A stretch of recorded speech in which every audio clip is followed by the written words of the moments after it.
Pre-dawn hours of May 14, 2008, Annette and Brian Swanson awoke to the sound of their phone ringing. Their 19-year-old son, Brandon, was on the other line. He told them that he'd driven his car into a ditch and he needed their help getting home. Annette and Brian immediately got into their pickup truck and headed out into the night. Brandon told his parents that he was just 10 minutes away from their home in Marshall, Minnesota. But though Annette and Brian drove to where Brandon thought he was, they couldn't find any sign of their son or his car. While on the phone with Brandon, Annette and Brian flashed their headlights and could hear Brandon doing the same on the other line. However, there was nothing around them but darkness. As time went on and the search seemed increasingly fruitless, both parents and son began to get frustrated with each other. This was 2008. It wasn't as easy as it is today to drop a pin on a map and notify someone of your location. At one point, Annette even hung up the phone, though she immediately called back and apologized to Brandon. Finally, Brandon told his parents that he was going to try to walk to a friend's house in the nearby town of Lind. The 19-year-old thought that he was pretty close to there, so Brian dropped Annette off at home, then headed back into the night to try once more to find Brandon. Father and son then agreed to try to meet at a local landmark, the parking lot of a nightclub in Lind. They continued to talk as Brandon walked, with Brandon trying to describe where he was and Brian driving around and searching the roadside for any sign of his son. 47 minutes into the call, Brandon was talking to his father when he suddenly shouted, "Oh shit." Then Brandon Swanson stopped talking. It was like he'd vanished into thin air. Though his father tried calling back several times, Brandon never picked up. Local police were doubtful that Brandon was missing at all. To the fury of his parents, they stated that Brandon had the right to be missing at his age. But once they started to search for him, they found no trace of the missing 19-year-old. To this day, Brandon Swanson has never been seen again. So what happened to him? Though theories abound, nobody knows for sure. You're listening to History Uncovered, brought to you by the digital publisher All That's Interesting, where we explore the uncharted corners of the natural world and the world past. I'm All That's Interesting staff writer Kalina Fraga. And I'm All That's Interesting staff writer Austin Harvey. Today, we're digging into the strange disappearance of 19-year-old Brandon Swanson in 2008. 2008, simple time, a simpler time. Yeah, taking it back. This is a really weird one. This was more than 10 years ago, 16 years ago. 16 years ago, yeah. Yeah. Wow. This is a very strange story, but yeah, this kid, he's from Marshall, Minnesota, grew up there, and by 2008, May of 2008, he's a freshman at Minnesota West Community and Technical College, which means that he goes to classes every day in a town called Canby. This is important, Marshall, okay. Canby, because it means that he's driving between Marshall and Canby every single day. Okay. And if you look at a map, it's a straight shot between the two places. I will look at a map right now. Literal diagonal line down from one to the other. And it's only a 35-minute drive. Okay, yeah, I used to drive in high school. There was a little period where I lived not within the school district. It was like my senior year. Mm-hmm. I was like, I'm not going to switch schools my senior year of high school just because we moved out of district. So I used my grandma's address and then drove probably about the same amount of time every morning. So it's like a pretty easy do it in your sleep kind of. Yeah, it's looking at the map. It's literally just like a straight shot, single road kind of situation. Yeah. So this is a drive he's very familiar with. At the very end of his freshman semester, on May 13th, 2008, he goes to Canby to celebrate the end of the school year. Nothing, as far as anyone remembers, all that dramatic happened at this party. There was one tip that he was involved in an argument, not at the party, but just kind of in general in his life. But nothing really stood out to people. There was some drinking. No one remembered him being super drunk or anything. Yeah. He's being responsible with his underage drinking. Yeah, and he has to drive home, too. That sounded so condescending. We all did it, right? We all did He's it in college. He's 19, yeah. Yeah, it's fine.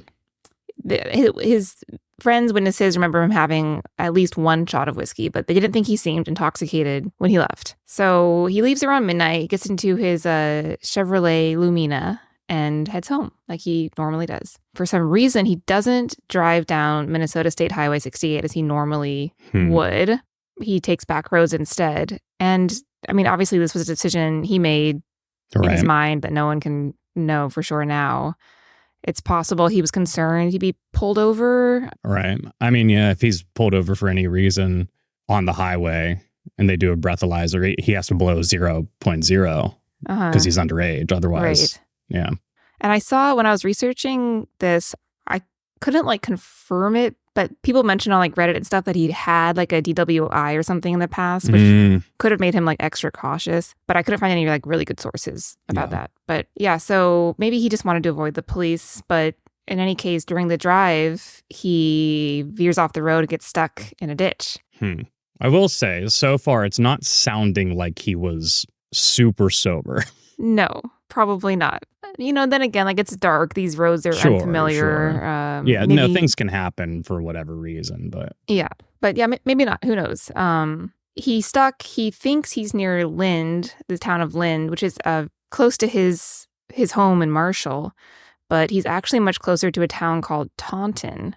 Lind is only 10 minutes away from Marshall. Taunton is 20 minutes in the opposite direction. So he calls his parents for help, which, like, I guess anyone would probably do if they have a good enough relationship with their parents. He calls them around 2 a.m. His parents are Annette and Brian. And he says that he drove into a ditch and he needs help. He needs a ride home. He tells them he's just 10 minutes away from Marshall. So they are like, okay, we'll come get you, get in our car and find you. But they drive toward Lind and he's not anywhere near Lind. So this leads to this very frustrating like communication between parents and child in that like Brandon is positive he knows where he is. They're in Lind. They can't find him. They keep like flicking on the headlights of the cars and it's just darkness, you know, they can't see each other. I had to look it up because I couldn't in my brain remember what iPhone was out that year. Right.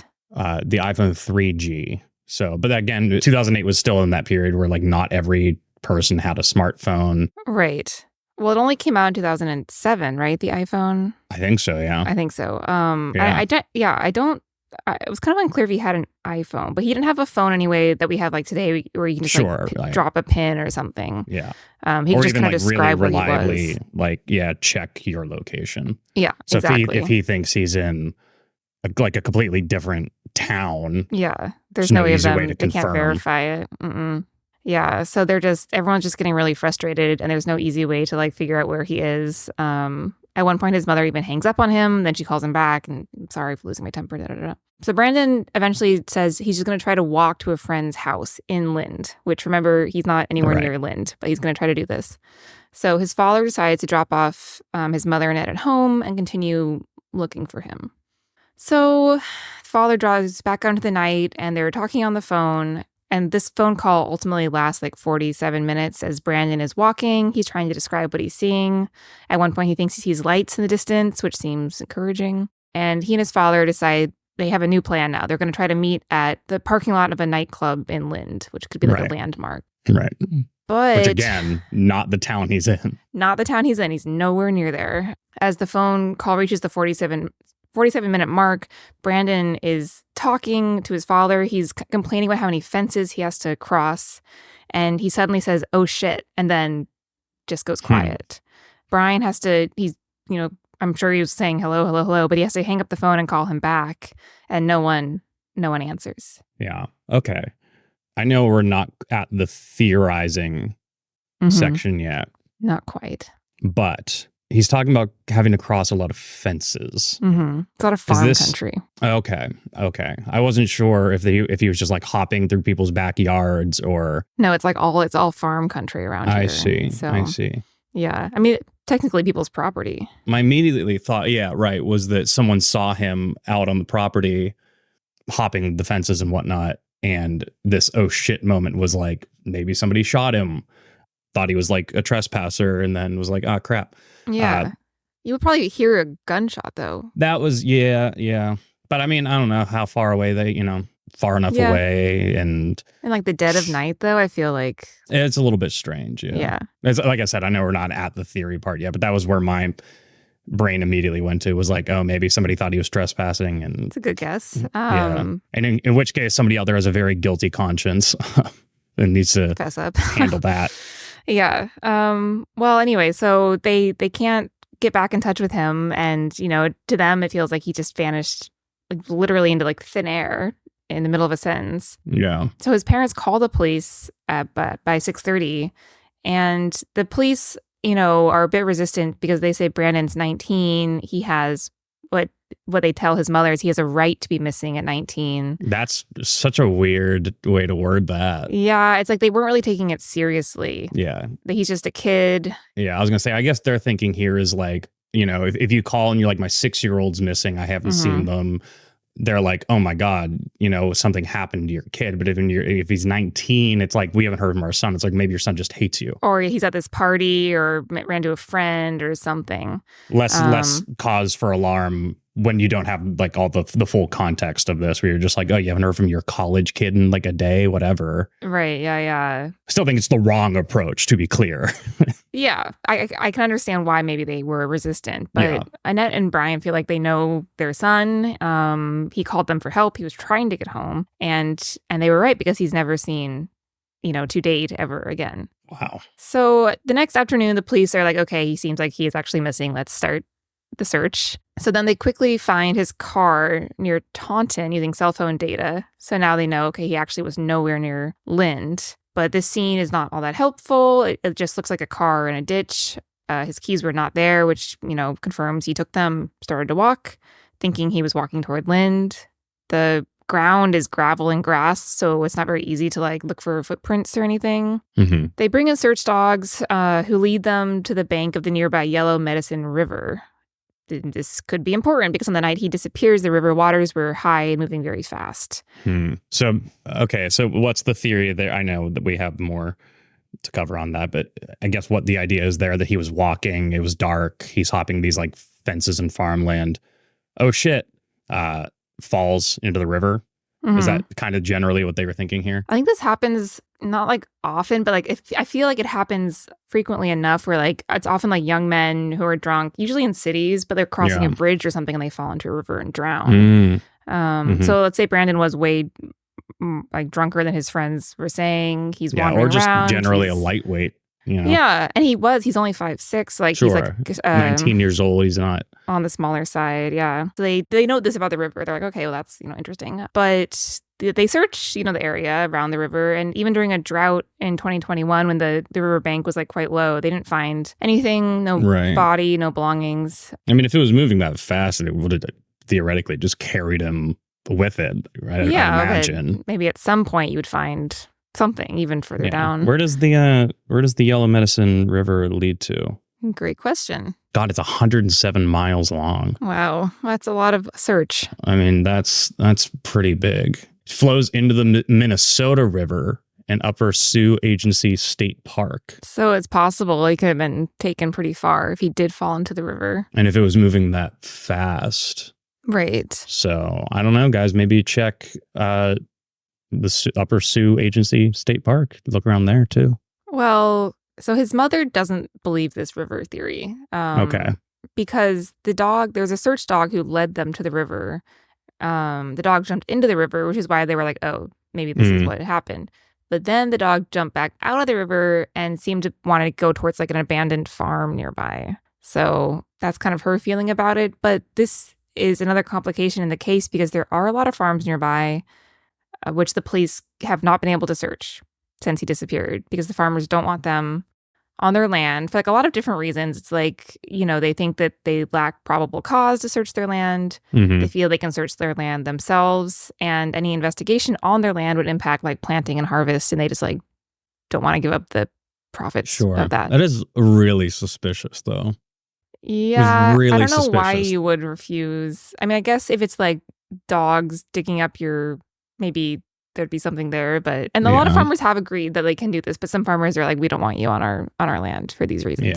Yeah. Yeah, but in the end, they haven't found any physical evidence at all in this case. He just basically vanished.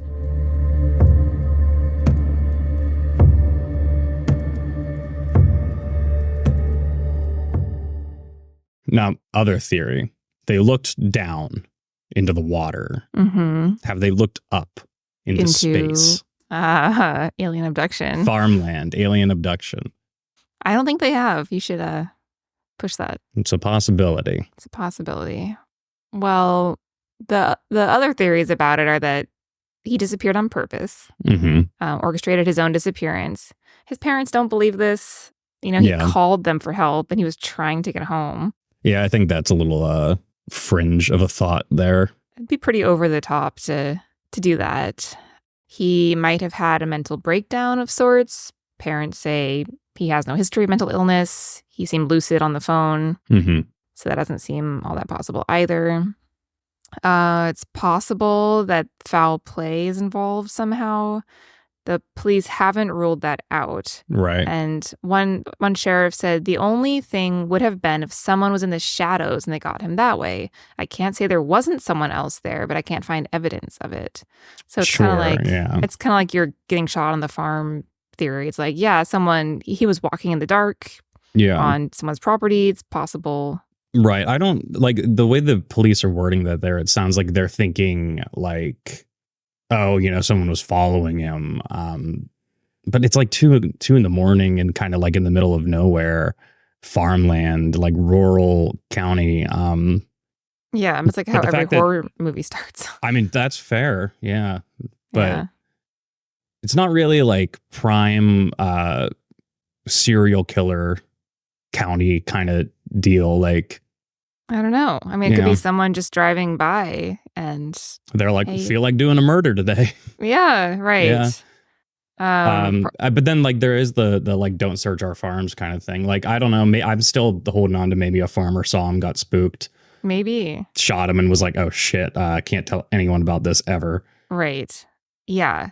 I mean, kind of related to that is the other theory that he was hit by a car and the someone was like exactly, oh shit, I can never reveal this to anyone. I'll hide the body. Very, to bring up another horror movie, Vera, I Know What You Did Last Summer, right?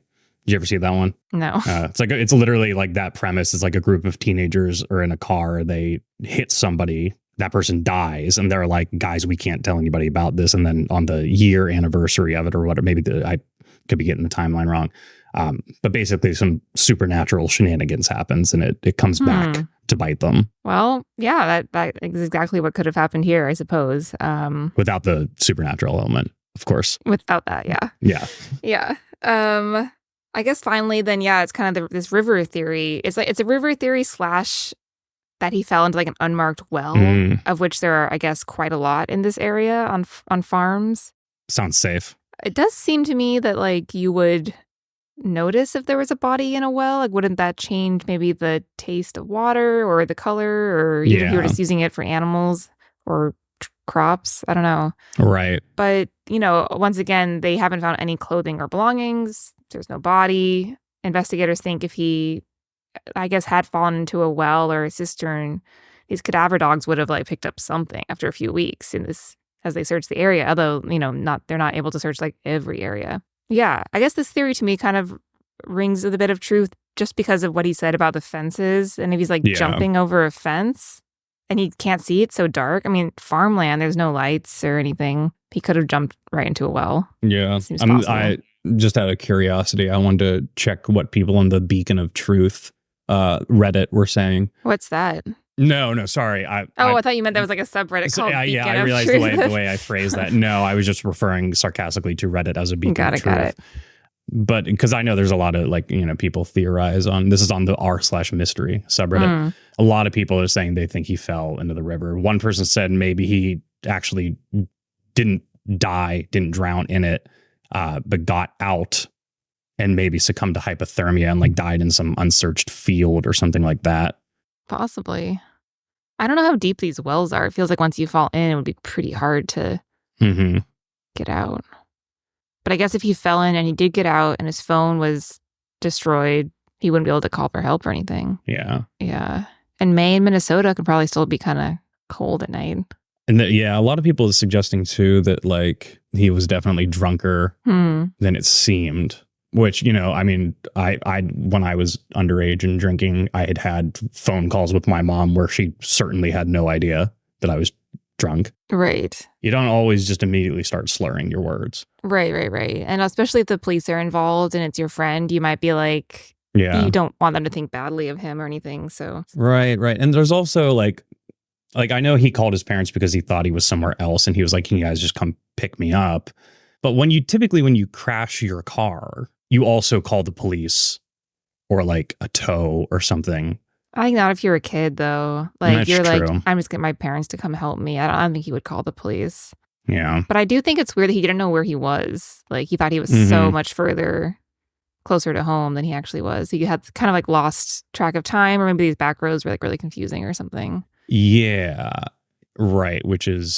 That's interesting too. And it's also interesting I know, like, again, if you're trying to avoid the highway because you're potentially drunker than it seemed like you were and you shouldn't be driving in the first place. And it is interesting to take back roads. Again, we don't know what sort of cell phone he had or if his car had a GPS or anything like that, but clearly didn't because he didn't know where he was. And the GPS would have, even back then in 2008's primitive technology, would have informed you of your location. Yeah. And there's also the question too of like, he was on a road, drove off into a ditch, and then chose not to just continue walking along the road. Instead, it was cutting through like farmland and woods. At one point he saw lights, so he might have thought he was walking towards like town. lights of like a town. Yeah. And also, it's dark. He's maybe kind of drunk, maybe a little bit scared. His decision making is probably not the best either. The road would make more sense. But yeah, he could have also like hit his head during the crash, and that could screw with your perception. So right. But they said that's what I mean. They said he sounded lucid on the phone, but maybe not. Yeah. I mean, they talked to him for a long time. I mean, his dad, that phone call alone, the last one was almost an hour. And I kind of feel like sometimes, even if you have been drinking, something like shocking like that can sort of sober you up quickly. That's true. Yeah. Oh, here's an interesting thing on Reddit. Again, Reddit, don't know how fully reliable this is, but there was a big discussion about this. This person said, what I had just said, this questionable decision making of why didn't you walk on the road? They brought up the lights. He was making a beeline directly towards lights he believed to see. The weather is like 40 degrees Fahrenheit. It's very cold. Apparently, he was legally blind in one eye. Yeah, right. Which is also interesting. Did not have his glasses on him as he was walking either. And that they heard running water on the phone when they were talking with him. So. Right. I think the water theory is the most likely one, just because I know it's happened before with Yeah. But yeah, that note about him being legally blind in one eye would explain why maybe he wouldn't have seen, I mean, that and the darkness, but why he wouldn't have seen the river. Yeah. I mean, I think it's hard to imagine because we have lights around us all the time, especially like living in cities, but in the middle of farmland, like you can't, sometimes the ground and the water, I would think is kind of hard to. Yeah. Yeah.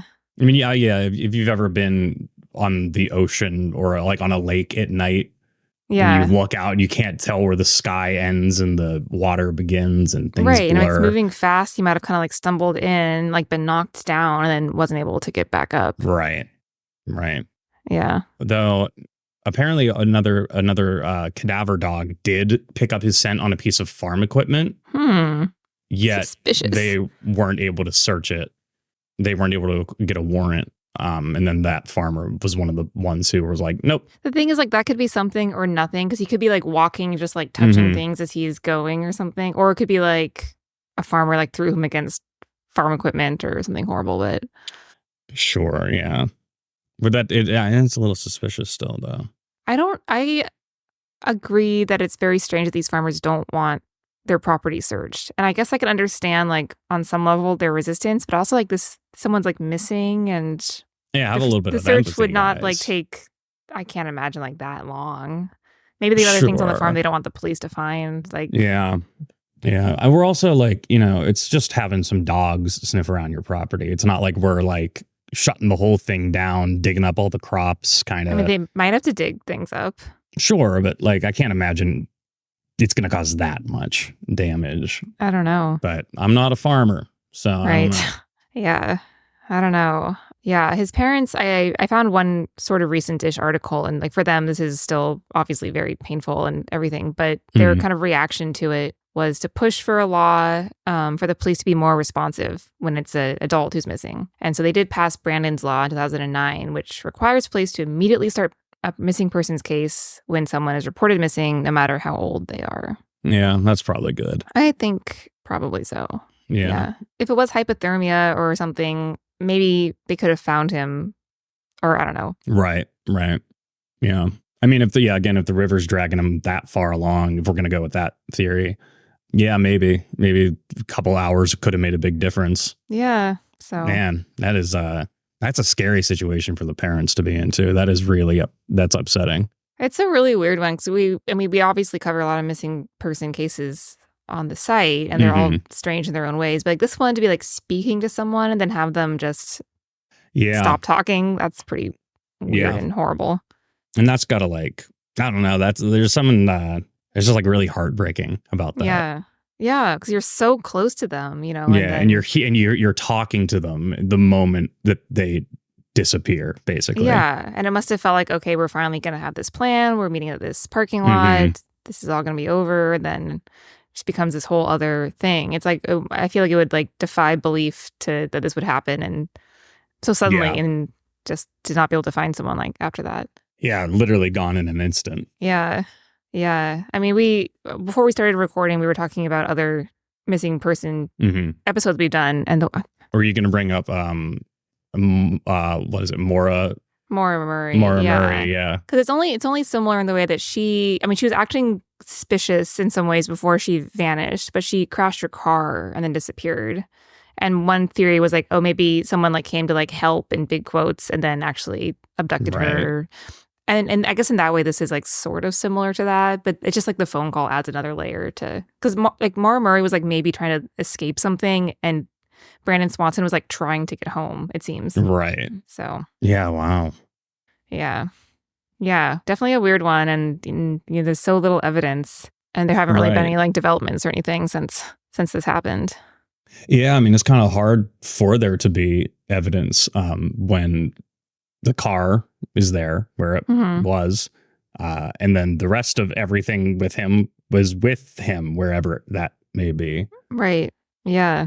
It's no real trail, and not being able to search these other places, which I guess, and one article I did read too, I guess it's like a special kind of dog that can search for a scent that's really, really old. And Minnesota only has like a couple of those dogs left. And I guess, I mean, in theory, I would imagine they could borrow them from like other states that might have these kind of dogs, but Minnesota's like dogs are sort of getting older, and so I mean, I don't know if even after 16 years though, that seems like a long time to have passed, right, for even a dog that could theoretically, 16 years, that's a long time. Especially if mostly what you're searching is like outdoors, on farmland where there's like a lot of animals and crops and different smells. Right. Yeah. And I would think even someone's like belongings after 16 years would lose some potency. There's the other curious thing, and I don't want the details to get lost in this. The line didn't go dead after he said, "Oh shit." That's what it seems. It's not like he said, "Oh shit," and then hung up. It sounded like he said that, and then there was just some silence. Yeah. And then the parents ended the phone call. It was reported both ways, but from what I could tell, it seemed like, the phone was still on. And that's why his dad had to hang up. In an interview, they said, that the line didn't go dead. Yeah. So, right. Which is also curious, because it's like he just dropped his phone. Right. But that line would only go dead if he hung up the phone or the phone was like destroyed, right? Yeah. Well, so they hung up the phone, and then so they could call him back. Because they thought that he dropped it, and that he'd be able to see it better on the ground if the screen were lighting up from getting the phone call. Well, and also during their conversation, I guess there were some like dropped calls during the course of this, so maybe they thought it's a dropped call back. Right. But yeah, that's a good idea too. Call back, you can see it. But that adds another interesting layer to this though too, because phones back then were not nearly as water resistant as they are now. So if he had fallen into the river with his phone, I don't think it would have. I think it would have just hung up then. I don't know. It might have taken like a couple of seconds. Yeah, but that's still really interesting. Yeah. What are the actually? What? Where was this? This was what was the actual town he was in? Taunton. Taunton. I just want to like pull up a picture of what Taunton looks like. I'm It's just curious. Taunton. It's just a lot of big open fields. It's not even like, that is really interesting. There's like you can pull up a map and see kind of like roughly where he might have been driving. It is a little marshlandy back there. Gila Medicine River. Let's take a look at that. Yeah, I mean, could have just fallen down a hill. Yeah, I don't know. I'm not going to blow the case wide open here on this podcast. That'd be crazy though. I think it's going to take like physical evidence of some kind. Like they have these theories and like the river seems really likely. Yeah, I think they need to go if there's still any momentum to try and find him. I think going to where the river lets out and looking around there. Yeah, but it must be, I mean, like you were saying earlier, just like what, hundreds of miles? 100 miles. Of search, and you get into like jurisdictions and different states and Yeah. I know.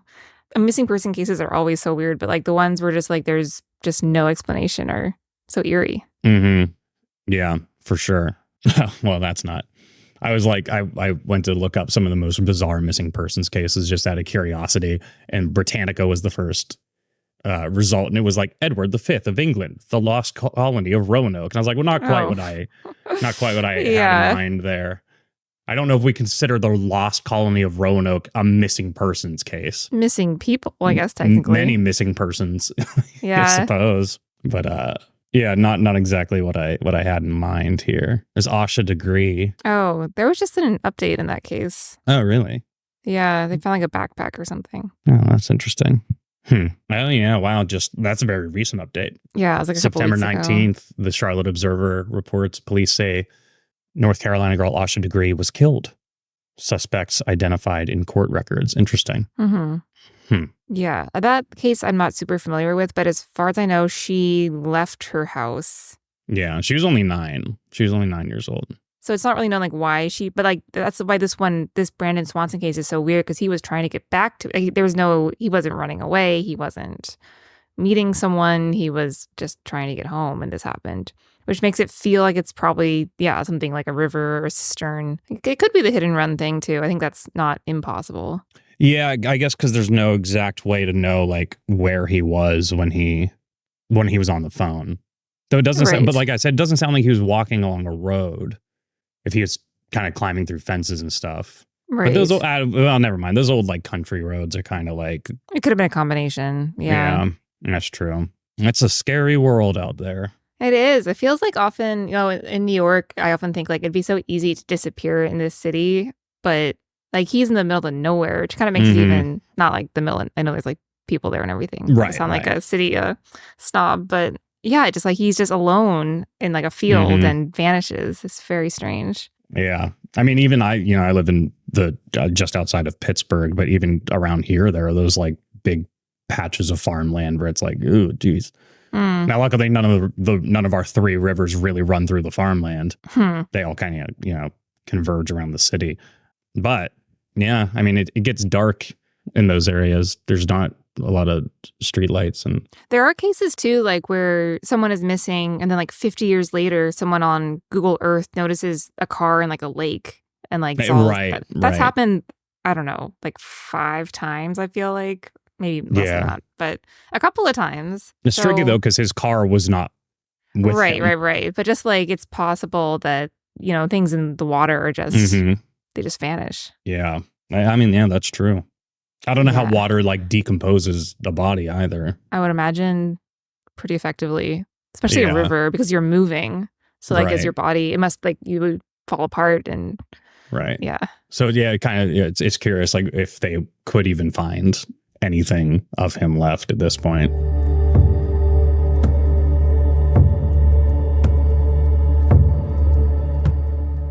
Yeah, but definitely a weird one. Yeah, very strange. I think we're doing Another weird one. The next one will also be a missing persons case. This it'll be the story of Bryce Laspiza. Oh. I think I'm pronouncing the last name right. I will double check the pronunciation on that before we record the episode. It's either Laspiza or Laspiza. Laspisa. Laspisa. Okay. Yeah, I don't know anything about that case, I don't think. Another 19-year-old, both the same age. Oh, and so both sad. went missing around 2 a.m. And he had also been speaking to his mother on the phone. So a lot of similarities between these two cases. Not in Minnesota, though. This one is in California now. Okay. So if it was in Minnesota, we'd be like, there's something going on in Minnesota we got to figure out. Right. Yeah, so I guess it's diving into some missing person mysteries this month. Yeah. Yeah. Yeah, last month was all paranormal stuff. This month's all missing persons. And I can't think of a better way to celebrate Thanksgiving. Gosh. Yeah, Thanksgiving. Yeah, I guess, as always, there's more about these cases on our site. We also have posts on like cold cases and things like that. So like unsolved mysteries we have quite a few pieces and as on those. we were discussing before we started recording, we've also done other episodes on missing persons cases that are just as unique and interesting and strange. Yeah. If this is like, if you're just tuning in for the first time, you haven't really listened to much of it before. We've done ones on Amy Lynn Bradley, Natalie Holloway, Holly Bobo. And then we also mentioned we did one that was the opposite of the missing persons case, which was a found person with no information about who they were, and that'd be the Easdall woman. Yeah, we did that about the Somerton man too. It's kind of the same. And the Somerton man. I think there was some like DNA thing last year about him. Yeah, but the Easdall woman one, if you're looking for something really crazy, go check that one out. Because that very is strange, an insane situation where they found this woman's body burned in the middle of the forest. And then they were like, we have no idea who this person is. Well, then she had like they found her suitcase and it was like full of wigs and like things like that. It was like very strange. Yeah. No official government documentation. It was like right in the middle of the Cold War. It was so weird. Yeah. Yeah. It was an odd story. So yeah, if you haven't listened to that one yet, check that out. Yeah. Check out more of the podcast. Check out us on the site. And if you want even more than that, that's fantastic. You can also become a member by going to allthat'sinteresting.com/membership. Or you can sign up for our newsletter by going to allthat'sinteresting.com/sign-up. Yes. Feel free to write into the podcast as well if you have any theories about this case or any recommendations for other ones you'd like us to cover. You can send an email to podcast@allthat'sinteresting.com or leave us a voicemail. At 929-526-3029. We actually got an email a few weeks ago about an interesting, I believe it was a serial killer in Iowa.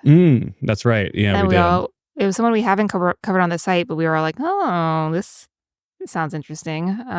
But yeah, we do read all those emails and listen to the voicemails, and it's always interesting and cool to hear from people who listen. So yeah, and there's also a social media, which... Yes, on Instagram, you can find us. We'll be posting clips from the podcast as well as other things, links back to the stories at History Uncovered Podcast on Instagram or on TikTok at Real History Uncovered. Solid. Yes, check us out there. Leave a review on your podcast app of choice. It does a lot to kind of boost the show and my ego as well. Yeah. And as always, check out the site. We post new things every single day. So yeah, we'll see you, I think in 2 weeks now. Yeah. I believe for another missing persons case, the story of Bryce Laspiza. Yes. Till next time. Au revoir.